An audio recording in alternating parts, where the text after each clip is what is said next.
राष्ट्रीय आरोग्य अभियान एकत्रीकरण समिती महाराष्ट्र राज्य मार्फत आज आंदोलनाचा आमचा 17वा दिवस आहे। परंतु आज या ठिकाणी पूर्ण जिल्हा नाही एवढं महाराष्ट्र एकवटलाय तरी देखील शासनाने कोणत्याही प्रकारची दखल न घेतल्यामुळे आज या ठिकाणी आम्हाला एवढा प्रचंड मोर्चा या ठिकाणी सिद्धिविनायक कॉम्प्लेक्स पासून काढावा लागलेला आहे। परंतु आज या ठिकाणी पाहत आहे माझ्या मायमाऊल्याला जर पाहिलं तर लहान बालका घेऊन आलेले आहेत।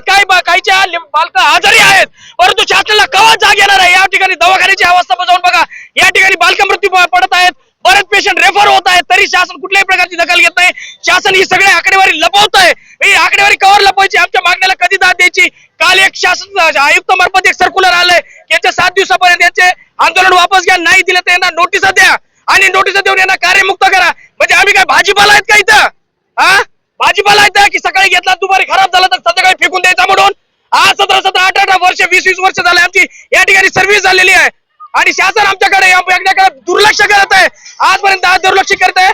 आज जर समजा यांनी लक्ष नाही दिलं आमचं लक्ष या ठिकाणी वेधण्यासाठी हा भव्य दिव्य मोर्चा पूर्ण आमच्या फॅमिली सहित आमच्या कुटुंबासह या ठिकाणी काढलेला आहे। आणि जर या ठिकाणी जर मोर्चाची आज देखील दखल नाही घेतली तर या ठिकाणी नक्कीच आम्ही तुम्हाला इशारा देतो की नक्कीच यापुढे तीव्र स्वरूपाचं आंदोलन या ठिकाणी केलं जाईल, असं बीड तर्फे इशारा दिला जातोय सरकारला।